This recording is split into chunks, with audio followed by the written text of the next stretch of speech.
And now, please welcome the No Bull Podcast. No Bull, no Scotty, no Pippen, no Michael, no Jordan, no Bull. No Bull, yeah, no Bull. Hi, this is Chuck Swirsky, and you're listening to No Bull AUK, Chicago Bulls podcast. What's happening, people? Welcome to another episode of No Ball, a UK Chicago Bulls podcast. Me, Jimmy from UK Chicago Bulls. I'm happy, really happy to welcome a guest I've not actually really spoken to too much, interacted with too much, should I say, via Twitter, which is quite unusual for the guests I have on. So I'm really looking forward to this one. It will be as authentic as you can get. We've not really done a pre-record, only very basic, just to test everything. So I always look forward to meeting up with new people and especially new Bulls fans. So I'm looking forward to this. So just get straight into it. Without further ado, student broadcasting journalist.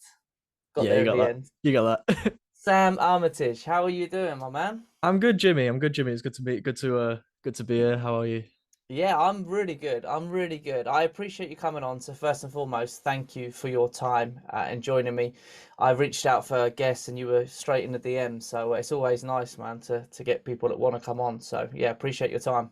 Thanks, man. I mean, I'm not Alex Caruso, but hopefully it's not too much of a disappointment that he's not the guest this week. Yeah, apologies about that, guys. I did a video afterwards, so I think you knew how sincere it was, but I didn't expect it to get as many people as it did. Like, quite a few people called me out straight away, but a lot of people didn't. And yeah, even the Chicago Bulls official page liked it initially, and I think they took the like off once they realized it was a joke. But I felt terrible. Like I'm normally the one that falls for all the April Fools and stuff, so Yeah, I sure. like try and stay away from social media on April Fool's Day because I gullible. I literally buy anything. I felt so, but some of the messages I got were like the kindest messages you can imagine as well. People like genuinely really happy for me. I felt dreadful. So I am so sorry for anyone that did take the time to message me. I don't think Caruso's going to come on. Obviously he's more than welcome. But yeah, it's very unlikely that would happen, although it would be very awesome. But no, listen, it's a pleasure to have you, Sam, even though you're not Alex Caruso. You got a little bit more hair than Alex Caruso as well. Yeah, just a little bit,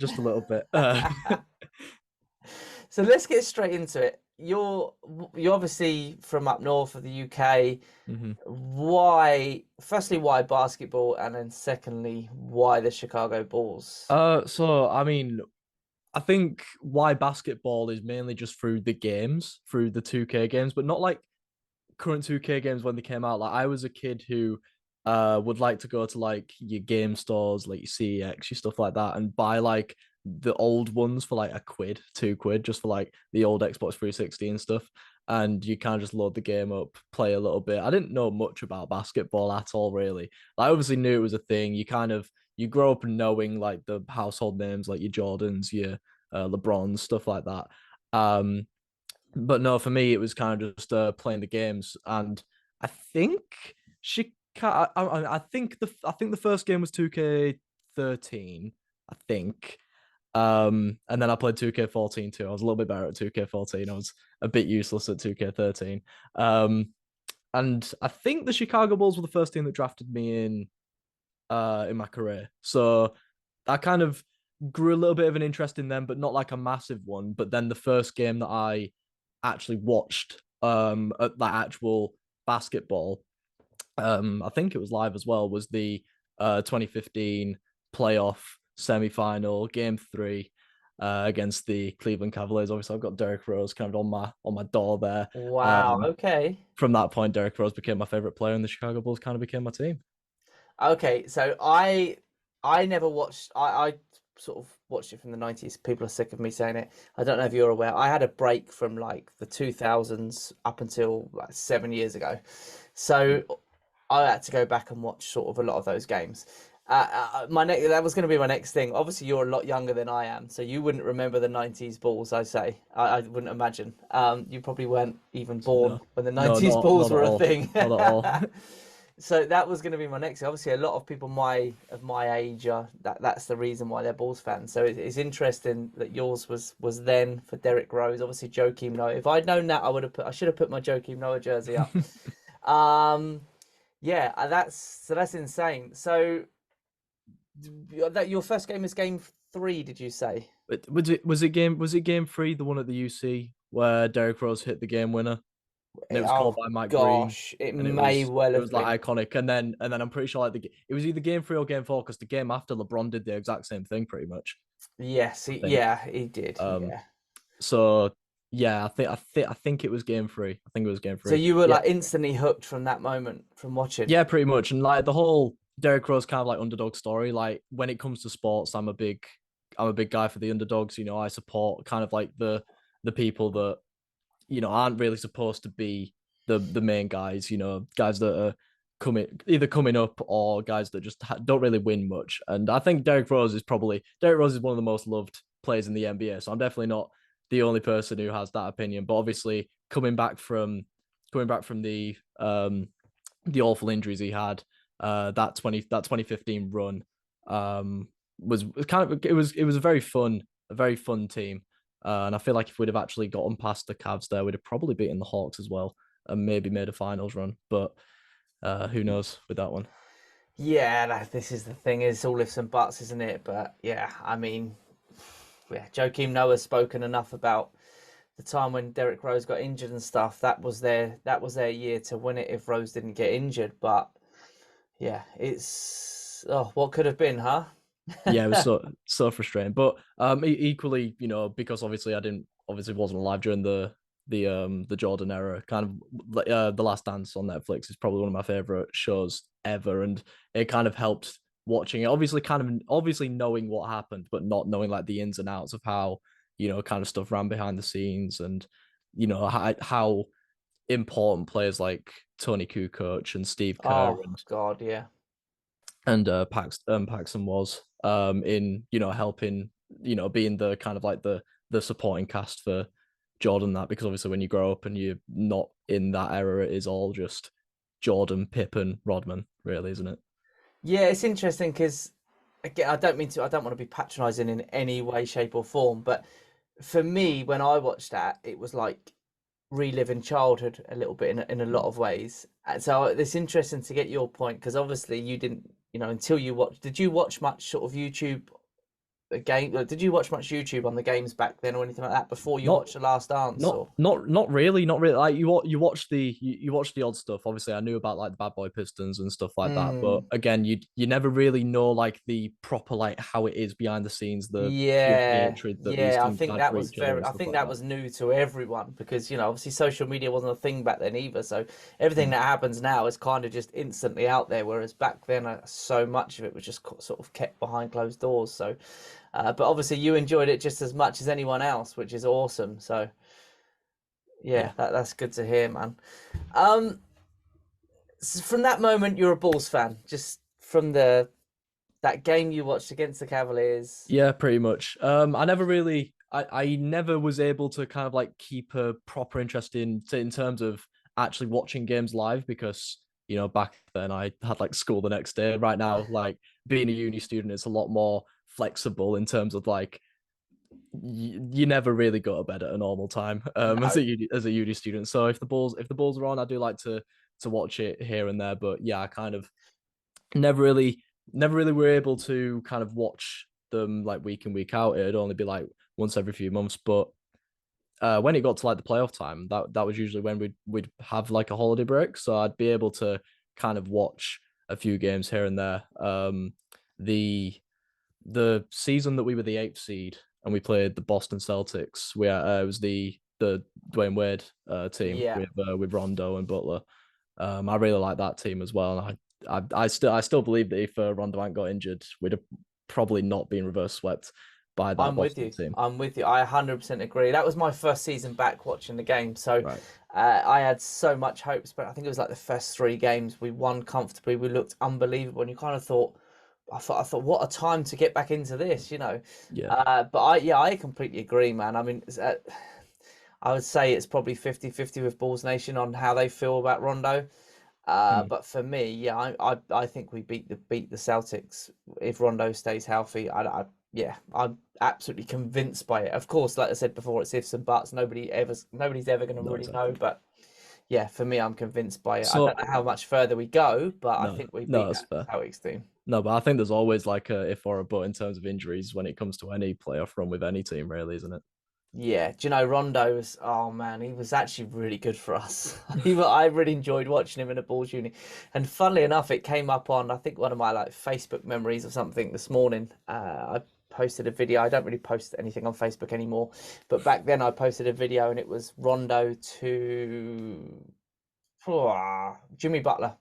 Right. Rondo threw this lob out of absolutely nowhere. Jimmy Yeah. Butler. I mean, I don't think anyone else in the arena saw Jimmy Butler sort of making that drive to the hoop, but Rondo did. What Rondo And could do. Yeah, yeah. yeah, and threw it up, and Jimmy slammed it down, and it was just like, oh god, that was pretty special. Oh, so, yeah. Now here we are. We had a terrible few years after that. Yeah.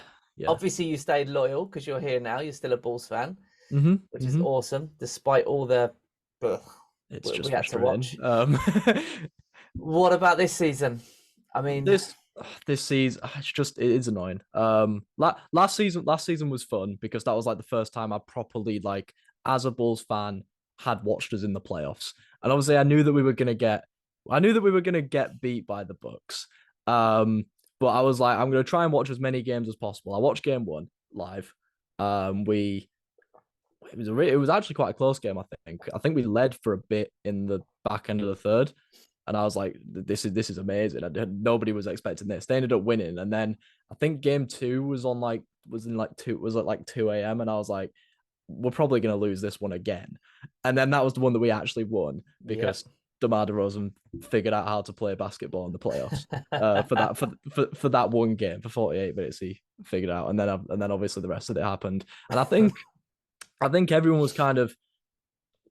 I think the off season that we had, people were a little bit skeptical. You know, we kind of stayed the same, but I didn't think we really needed to change many things.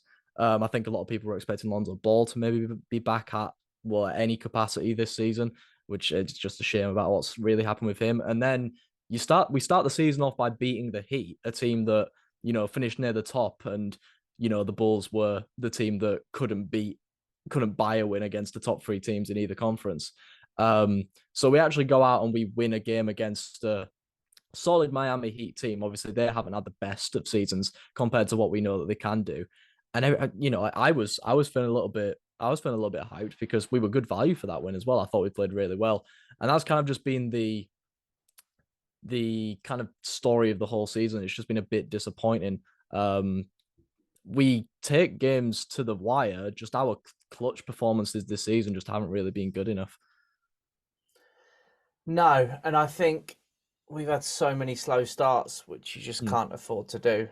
Yeah, Exactly. like you said, beating Miami that opening game, that was a massive win. I don't think anyone expected Miami to have the season they've had. I certainly didn't. But then I didn't expect the Bulls to have the season they've had either. Yeah. It's just, yeah, like you said, we couldn't buy a win last season against a top sort of 3 to 5 seed or what have you. But this season seems to be the opposite. Yeah.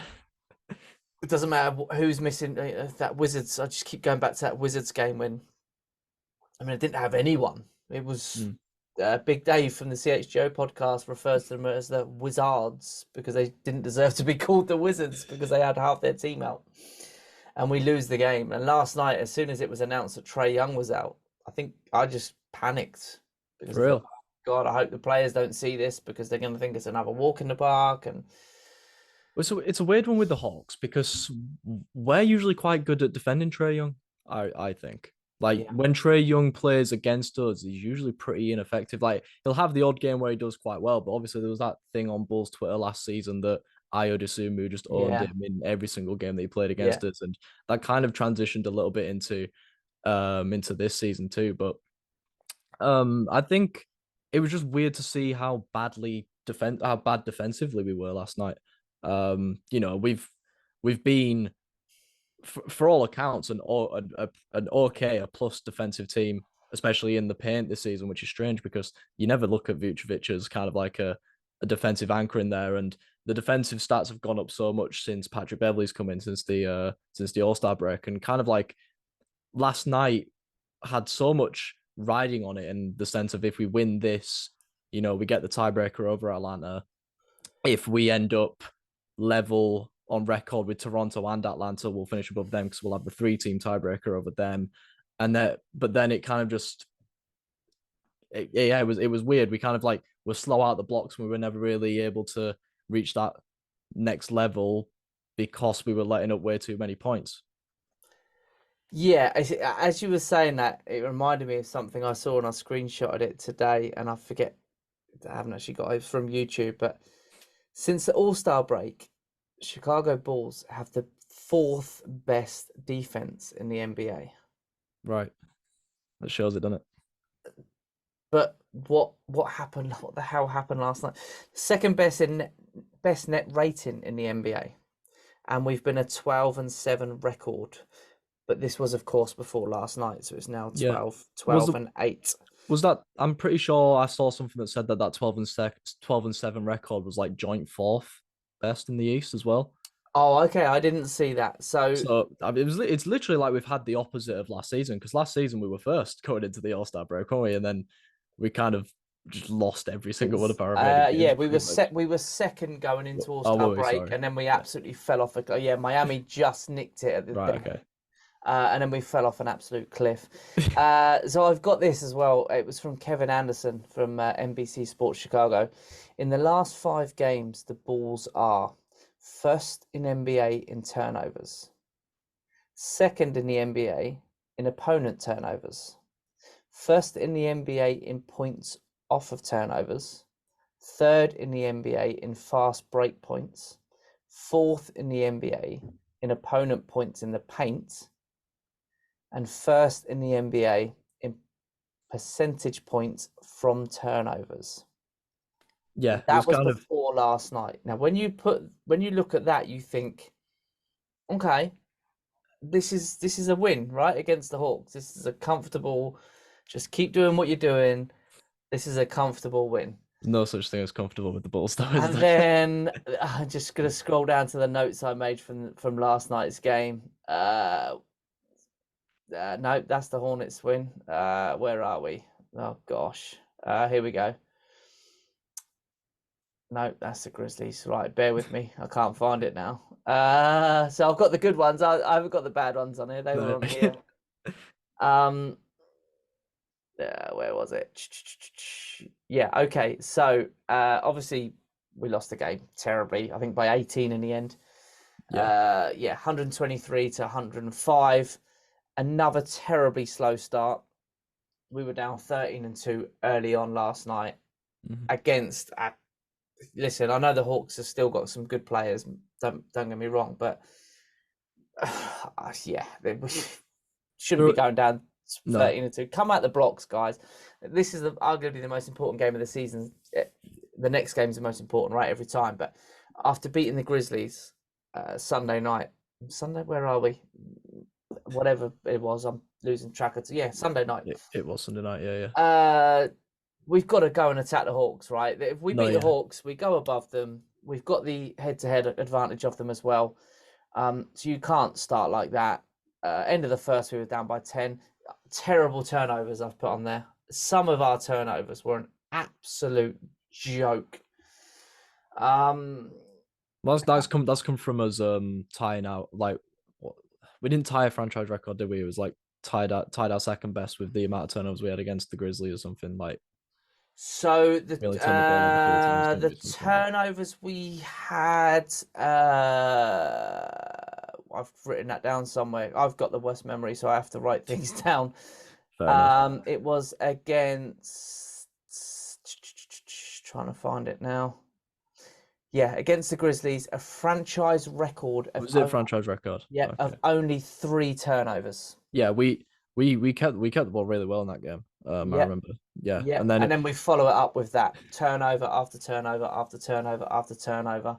yeah, it wasn't really good to watch, and like I think they just had a lot more effort and energy. Like when we were forcing turnovers, obviously it didn't happen as much as probably we wanted it to, but they were getting back on defense so much quicker than we were able to break away. You were saying that we're one of the highest teams in terms of fast break points and converting points off the fast break, but they did really well at kind of making sure that it was kind of stopping us from getting any momentum really.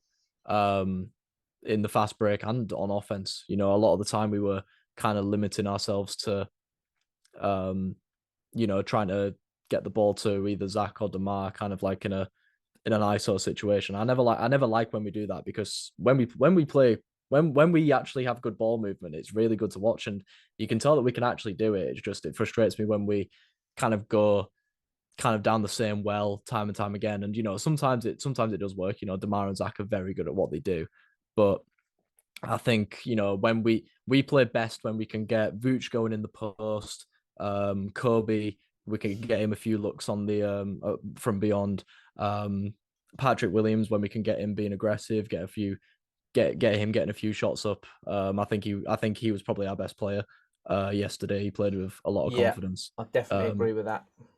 And I feel like he was a way. I feel like I'm going off on a tangent, but I feel like he was a way better fit, kind of with our starting unit. I feel like Alex Caruso playing power forward, undersized against, a Hawks team that have Collins, Okongwu, and Capella in. You're never really gonna have a smaller power forward to match up against him. And I feel like it kind of showed quite well, almost immediately. He got them 2 early fouls, 3 fouls before the half. He barely ended up playing in the end, did Caruso, and I feel like not having him on the court definitely didn't help us at all. No, yeah, listen, I'm a big Caruso fan. Everyone knows that, but yeah, I'm not sure he should be starting ahead of Pat in a lot of these games. He can be just as effective, if not more so, coming off the bench. So we all know how Billy likes to line up small, and if he can get away with it, he will. But yeah, I don't know. It's just so frustrating, man. I mean, you saying about the fast breaks. We had 2 yesterday. One was Pat Bev. I think it was in the 4th, and you thought, okay, we've forced a turnover. It was a steal or what have you.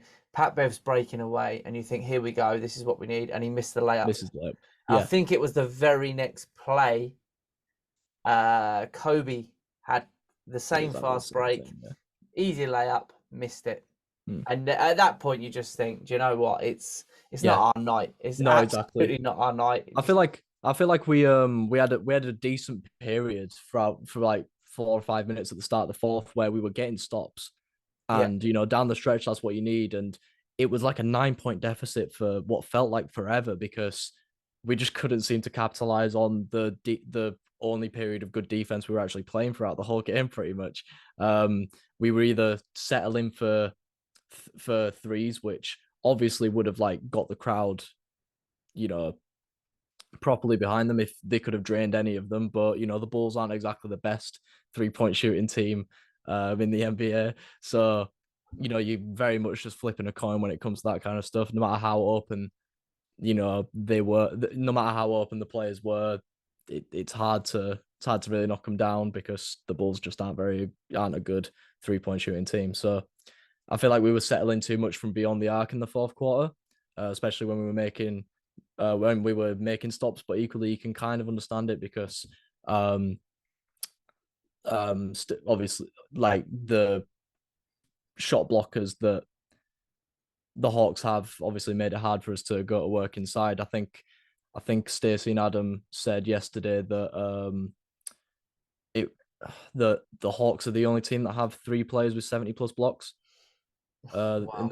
this season. So they're one of the best paint defenses in the NBA, and I feel like a few times we drive in, especially in the first half, we get blocked inside. So I feel like a lot of the time we were kind of just settling for for the three in the second half, where I feel like, there was a few more easy looks that we could have got if we'd have just been a little bit more patient with how we were playing, maybe used the shot clock a little bit more. But I guess, yeah, it just wasn't our day yesterday. No, it wasn't. And the 3-point shooting's a big issue, isn't it? We can't shy away from that. But we've got players that can make the three. We've got Zach Levine, more than capable of making a 3-point shot. Kobe White, more than capable of making a 3-pointer. Vucevic, again, more than capable. Those three alone used to be really, really solid 3-point shooters and people you would rely on for that shot.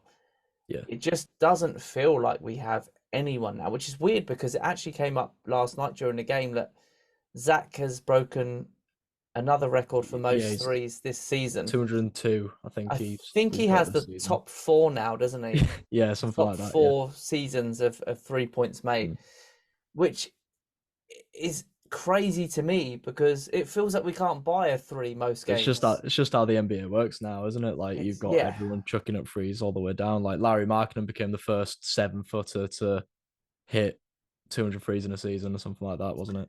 I think he become the first. Yeah, he became the first player in NBA history to hit 200 3-pointers and 100 dunks. I think that's correct. Yeah, in the same season. Yeah. I think I love to see that. Yeah. How do you feel about Larry? I think it's a case of like if he'd have stayed at the Bulls or stayed at any team that isn't going to use him as the first option, he's gonna not put up as many points as he. Like I feel like I don't want to compare. I feel like he's better than like Jeremy. Jeremy Grant a couple of seasons ago when he was in the Pistons and he was in Most Improved Player talks because he was literally the only player on the Pistons that could efficiently play basketball. Essentially, and many Bulls fans, myself included, wanted him with us. Yeah, definitely. But obviously he's gone to the. I mean, he's gone to the Blazers. He's still averaging 20 points per game, but he's not getting as much coverage because he plays with Dame. So fair enough. Like I feel like Larry Markkinen has spent his whole career putting up decent numbers, other than the season where Jim Boylan just told him to stand in the corner and shoot the three. He's been putting up decent numbers on a team that have had a lot of stars around him. So obviously he hasn't been able to break out and be the all-star that he's been this season in Utah. But the potential's always been there for him. And I think I've seen the potential already being there all the time for him.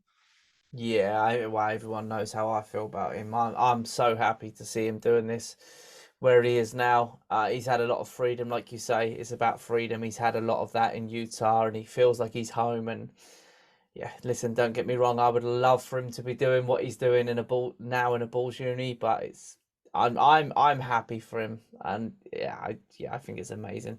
Yeah, I don't think it ever would have properly happened for him in a Bulls jersey, especially like with the players that we had around him. I'm just kind of hoping that Patrick Williams doesn't kind of become that in the next few years, because I can see potential with him. Like the amount of people that compare him to Kawhi Leonard is astronomical, and these are actual NBA players who I was about to say these aren't fans, these are players that have, exactly. So there's clear upside with him. It's just tapping into that potential, and we've seen little bits of it this season, especially I think towards the back end of last season. The back end of I think it was games 4 and 5 when DeMar got injured and Zach got COVID. Oh no, I think Zach just didn't want to play because of his hand, and then DeMar got COVID. So we were literally bare bones, and Patrick Williams came and was able to shoot 20, 25 shots from the field, and was making them at a decent enough clip and showing that he can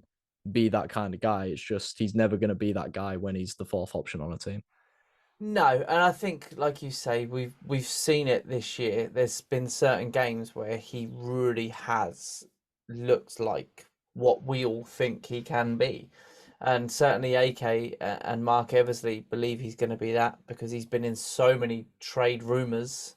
And yeah, I don't think they're ever going to trade him because they know what potential he has. And yeah, like you say, we've seen it. I think even Kawhi himself in the early stages sort of praised him up and everything else. So We just need him. It reminds me a lot when Lowry was here, when Larry Markkinen was here.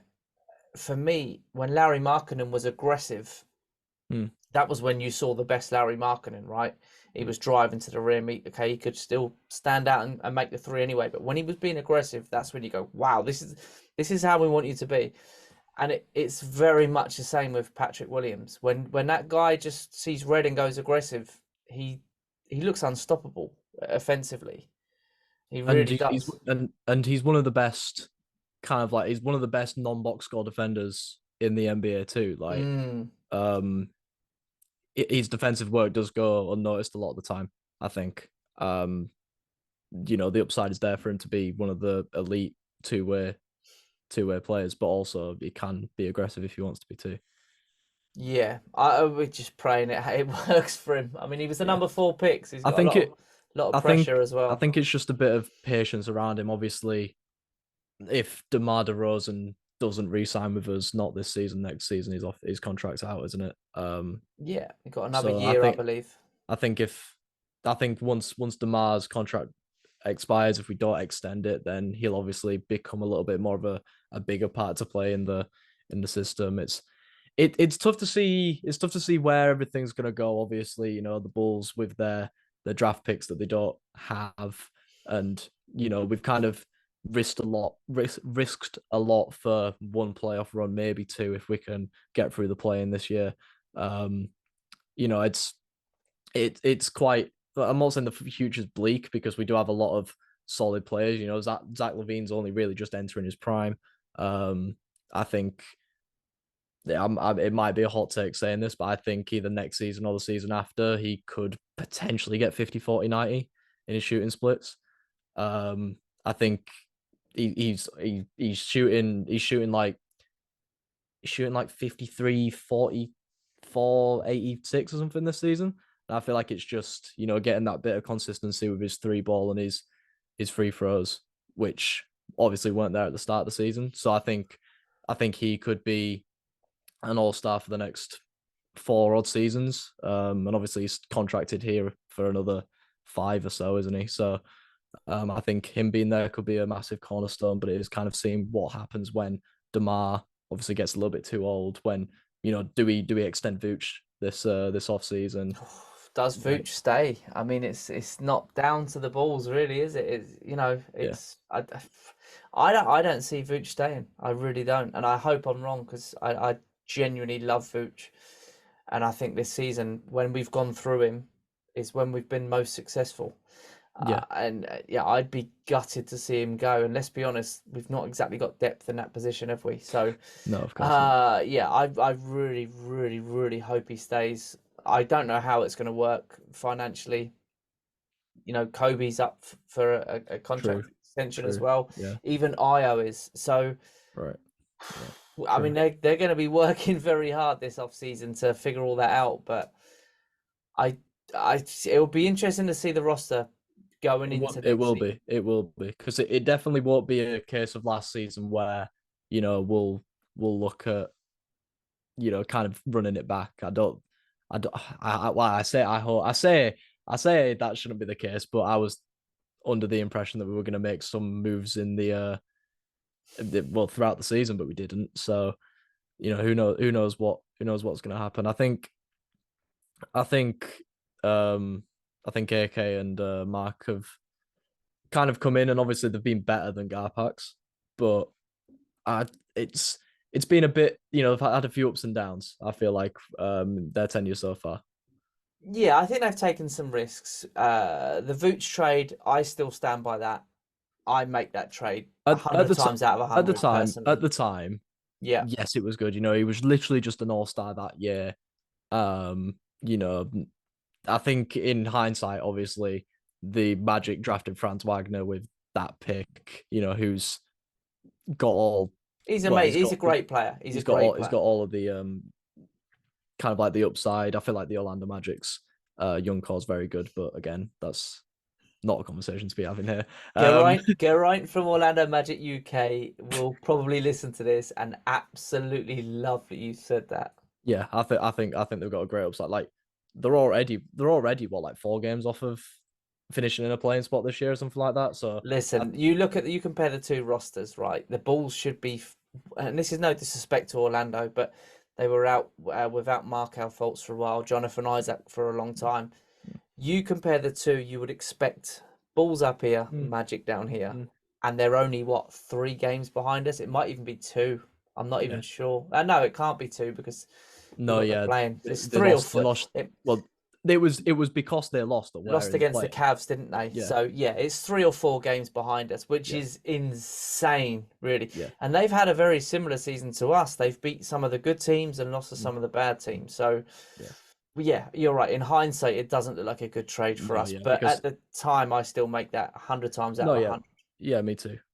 But yeah, obviously they drafted Franz with it, and then obviously with the Bulls not doing as well this year that as compared to what a lot of people expected them to, it means that the Orlando Magic are probably going to get 2 top 10 picks this year, which is pretty insane. You know, that's very good, and obviously this draft class is touted to be one of the best in the NBA history. Like if you're not getting the number 1 pick, but you land somewhere within that top 4, you're still getting a player that is obviously not going to be Victor Wembanyama, but a player that is going to be touted as being one of the future stars of the NBA. So yeah, I think they've played it quite well in hindsight, but again, obviously at the time, yes, you know, you want to pair Zach up with someone else. You get rid of a couple of draft picks, but you're expecting to be really good throughout those 2 years. So you're only really expecting that one draft, the draft pick of the season that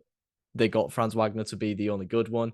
You get rid of Wendell Carter, who never really blossomed much in Chicago.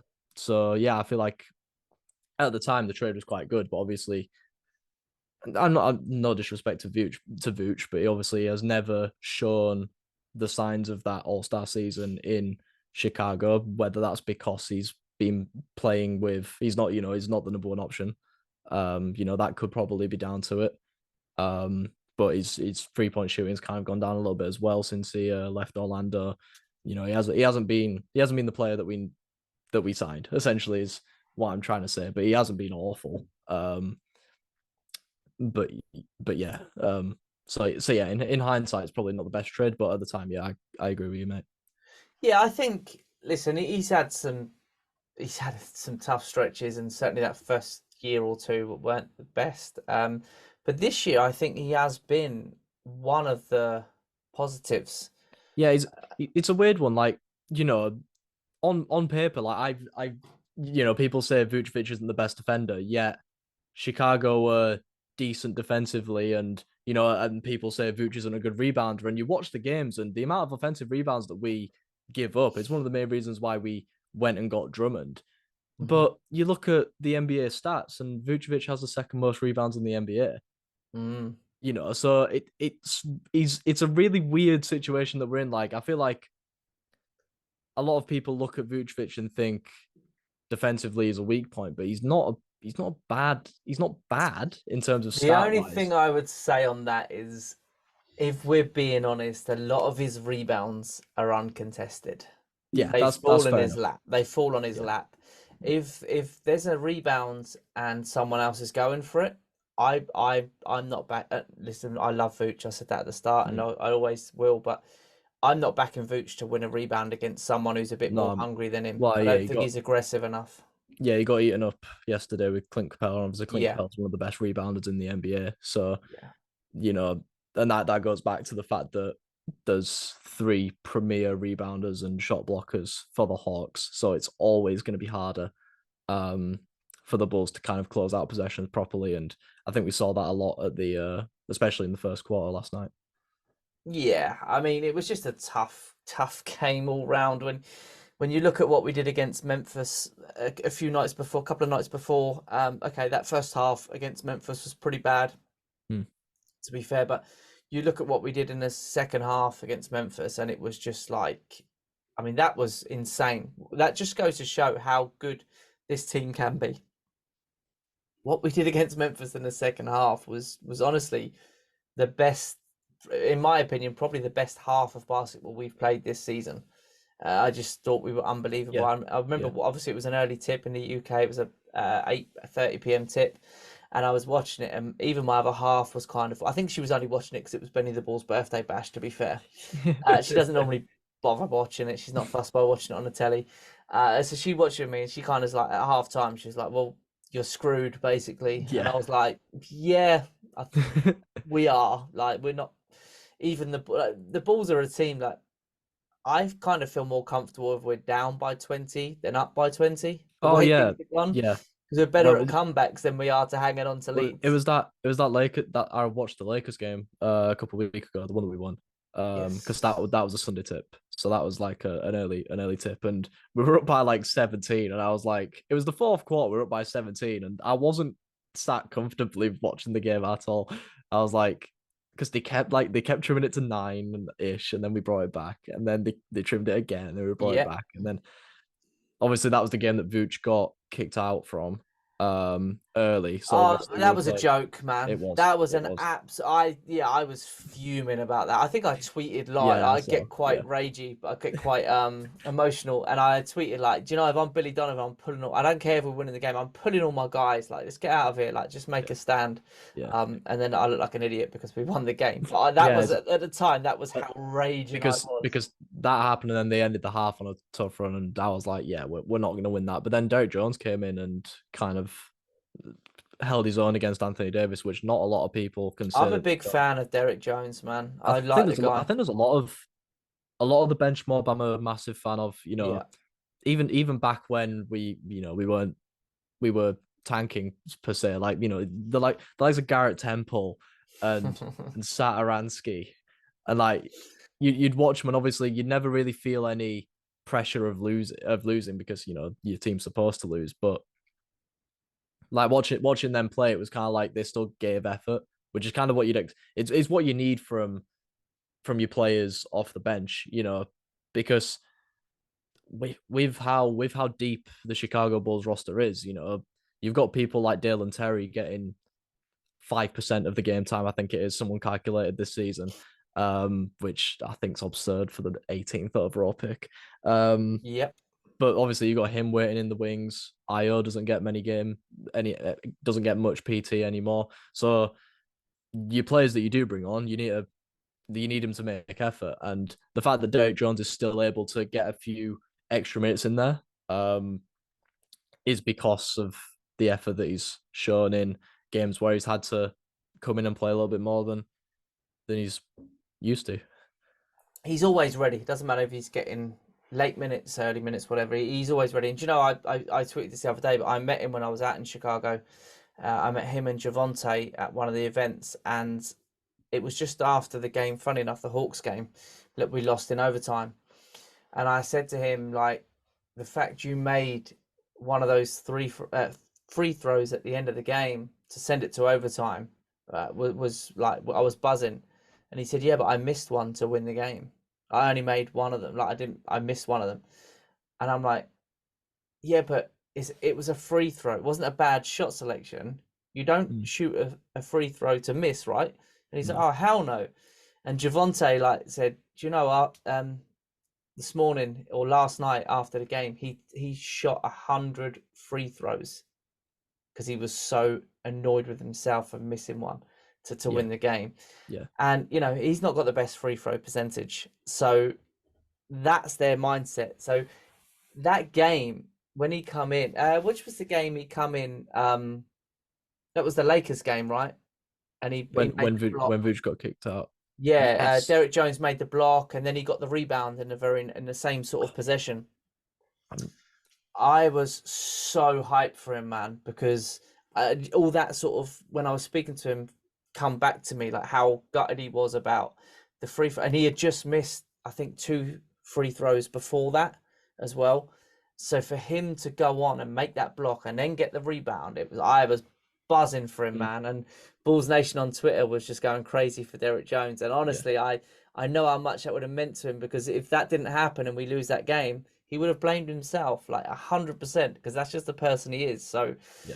yeah, I was so excited for him, man. I was so excited. Going back to, well, we're still talking about the Lakers game. when Vooch got ejected, the thing that bugged me the most about that is LeBron James did basically exactly what Vooch did like 2 minutes before and got nothing.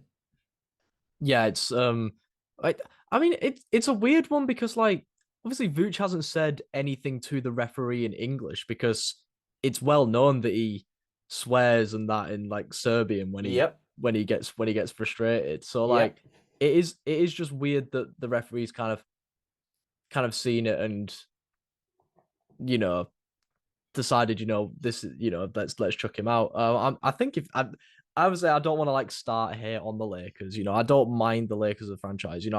Any team that LeBron plays on, I'm systematically meant to dislike. But I don't mind the Lakers. I don't mind some of the people that they've got on them. I'm a big Russ guy, so when Russ was on the Lakers, I kind of wanted him to do well. AD, I think this is something that I say on the podcast that I do, and it's a bit of a hot take, but I think a healthy AD is the best center in the league.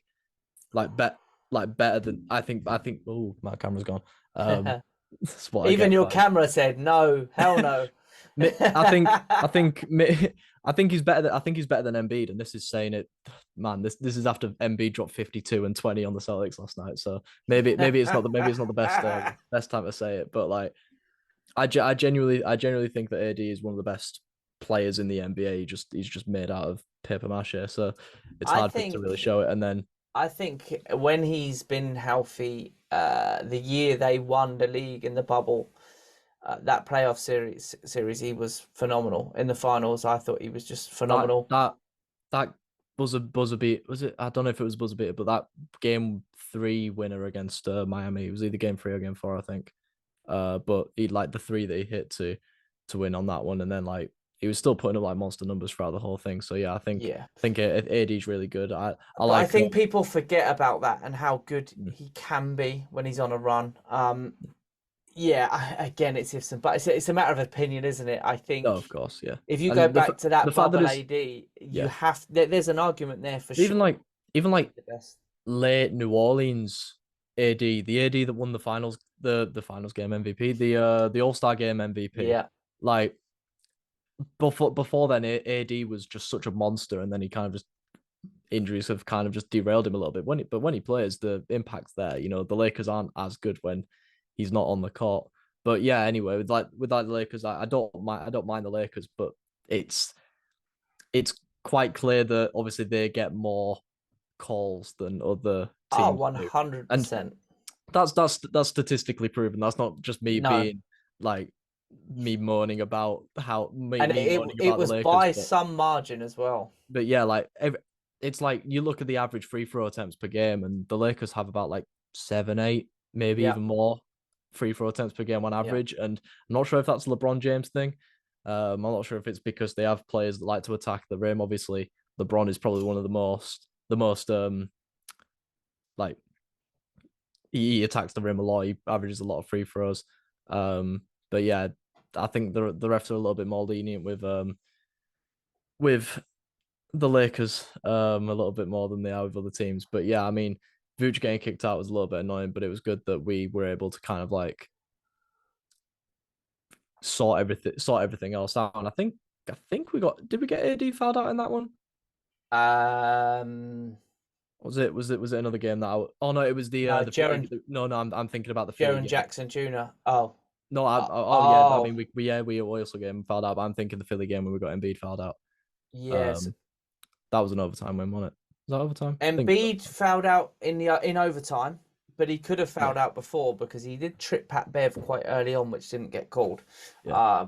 But yeah, he could. But yeah, he did foul out eventually. Yeah, it's funny. It's funny. Look at the stuff that doesn't get called and stuff like that. Like Vooch obviously just like flipping off the referee. That obviously didn't get seen afterwards. Like, but then him moaning at a play gets double text, not even just single text. Like, because it wasn't like he was being overly aggressive in my opinion with it. Like he'd gone to the bench. He was just saying stuff. Yeah. Yeah. And I mean, listen, hats off to him for taking it like a pro afterwards and saying, yeah, I got what I deserved. No, you didn't, Vooch, and be honest Yeah, about it. The yeah, refs were absolute. Take the fine, whatever. The yeah, refs were nonsense. Like, I yeah. respect you trying to be professional and have respect for the officials in what I always say is probably the hardest game to officiate in the world. No, yeah, and But at the same time, call out BS, which is yeah, exactly. Listen, this wasn't a foul call that got missed or got called. This was nonsense, yeah, absolute nonsense. That yeah. just yeah. So call it out, man. But yeah. Anyway, rant over. Yeah, the Jaron Jackson Jr. thing. I thought just touching on that quickly as well. When they because he got fouled out, and then of course they challenged the call, which did get overturned, so he stayed in the game. And then they went on a little run, a couple of possessions, and you kind of thought, "Oh God, here we go. That's a turning point." It's one of them. It could have been a foul. It was for me. It was 50-50 if A they bang overturned. bang call, Yeah, if they as over they say. depends who Yeah, calls it, right? It wasn't a yeah, nailed on no foul. Excuse me. It wasn't a nailed on no foul. It wasn't a nailed on foul. It was just one of those who's going to call it sort of things. And when that happens, you just sort of think, ah, no, all that hard work in this second half is just going to completely obliterate and just we're going to lose this game. And no, they listen, fair play to them. They got their heads back in the game and did what they had to do, and they got a massive W. Really, it's just a shame they couldn't follow it up last night. But yeah. listen, it is what it is. We go again against the Bucks tonight. I think personally, for probably for both teams, to be fair, it's kind of an irrelevant game. I think the Bucks have already sealed the first seed. Personally, obviously they'll want to win against us to secure that, but I think for the Bulls, this is kind of an irrelevant game at this stage. I don't see us finishing above the 10th seed. No, it's so strange how kind of like a win yesterday would have literally made it like eighth seed is probably Yeah, the most likely position that yeah, we're going to finish in. But now, because we've lost that and because we don't have a tiebreaker on the Raptors, even if Toronto go and lose their last three games, which is very likely because it's Boston, Boston, Milwaukee, isn't it? Something like that. We're probably still not going to finish above them because they're already like a couple of games ahead of us. yeah. So yeah, it does look like 10th seed. The 10th seed has never won the one and done game in the playing. So Have they not? Okay, I didn't know that. I think that's what Adam said yesterday Right, during the okay. coverage. So I mean the playing's only really been going ahead for what, like 3 seasons, so they don't have a load to properly go off of. But yeah, it'll be interesting to see what happens. I think I'm not sure. I think there's pros and cons for getting either Atlanta or Toronto in that eighth, ninth seed game. Personally, I don't know about you. I think for me, it's. I put this in our little group chat recently, and for me, it doesn't matter who we play, whether it's the Houston Rockets or the Milwaukee Bucks. Like Yes, I'm 50-50 on whether the Bulls are going to win or not. yeah, that's fair enough. Like the Hornets game that we played, and they didn't have Lamelo, PJ Washington, Rozier, Hayward, Oubre, and you look at the starting lineup that they had. They had was it the Horn? I don't know if it was the Hornets game or it was another game. They had Ryan Arcidiacono starting, and I was like, I hadn't heard that name in like years, but I was still not confident that we'd win. So I saw Archie. Funny story, quickly. When I was in Chicago, the last game I was there was against the Knicks, and he was He was signed with the Knicks at the time, Right. and he was just running up and down the stairs of the arena, like obviously getting warmed up and stuff. Why does that not surprise me? That It just sounds was like just something I would do. amazing. I was sat the other side of the court, and I just watched him just running up and down. It was, yeah, I love Archie, by the way. Absolutely I love think that. Archie is one of my favorite Bulls players. Yeah, One awesome. of those underdog players. That hustle play that he did with there was the Philly game Yeah, a few years ago. and That hustle Zach play that he did. Levine. The Zach Yeah, Levine yeah, dunk, yeah, amazing. That's one of my favorite plays in recent years. That is, yeah, it was incredible, and I got it saved in my video somewhere. Yeah, incredible, absolutely incredible. I was just about to touch on something else then. My mind's just gone a complete blank. playing. It's probably going to come So back to me in a minute. But I want to touch on very quickly before we I don't want to overrun too much, but you do a lot of stuff for the BBL, right? look, yeah, I've started to kind of get a little bit of a foot in this season. more particularly. Obviously moving to Manchester has kind of meant that I now have a local team. Um, as someone from Yorkshire though, supporting a team from Lancaster, never really. Sorry, it's kind of Lancashire way in it. Never really sits well. But yeah, the Giants are having an alright season this year, and So you yeah, would class yourself as a Manchester Giants fan, yeah? I would, Yeah. yeah. And yeah, I've got a gig volunteer writing on BBL Daily, which is a pretty it's a pretty big kind of like online magazine kind of thing in the BBL kind of like fandom. Obviously, Yeah. it's not massive the fandom for the BBL, but it is growing this year in my opinion. Obviously, you got former NBA players like Sam Decker, Costa Koufos, coming in this year. More money's being put into it, and I think it's definitely getting better And quality wise. is this the thing that Matt runs? Yeah, it is the thing that Yeah. Matt runs. Great guys, Matt. Yeah, yeah. So Matt also runs the Nets UK The account next as one. well. So yeah, shout out to him. Yeah, I'm ashamed to admit I say this quite often. I don't follow the BBL as much as I probably should. I keep promising I'm going to get into it a bit more, but I just I need to find some time to Mm, invest into mm. it Well, because it's tough for me because I'm always usually working whenever they play, so right. I'm never really able to watch the games live. So I catch the odd game here and there. I still need to actually go to a game. Have Um, you not actually been to one yet? at Bellevue, no, because I work Friday evenings and literally every single Oh, time, okay. like most times they play, it's either Friday evening or Sunday afternoon, and Right. the games that they play, the games that they play on Sunday, I'm also working then usually. So yeah, it's never fun for me. But Well, get yeah. Matt to hook you up with his media pass. Well, I mean, even then, I don't think tickets really probably aren't that expensive. So yeah, No, I they're mean, really not. I went to the Surrey Scorchers game and sat courtside for like 18 quid or something. yeah, It's literally, it it's can't be that. immense value for money, seriously Yeah, is, and it's a good family day out as well for kids and stuff. I'm yeah, gonna take my. I was planning on taking my kids in a couple of weeks' time or a few weeks' time to Surrey. Actually, I got a Sunday afternoon game, but just trying to work out the times and stuff of getting them back. But yeah, I need to invest more time in it. I know. Shout out to Elliot from Hoopin and Luton as well, who has just announced this week that he will be stocking not only NBA stuff, but he will now also be stocking BBL jerseys. I need to find a way to get my hands on one of those Manchester Giants retro jerseys. The retro ones, they're Yeah, lit, aren't they? yeah, they're so good. Yeah. They're so good. So I think the Giants are wearing them this Friday for their game against Cheshire. oh So really? yeah, Oh okay.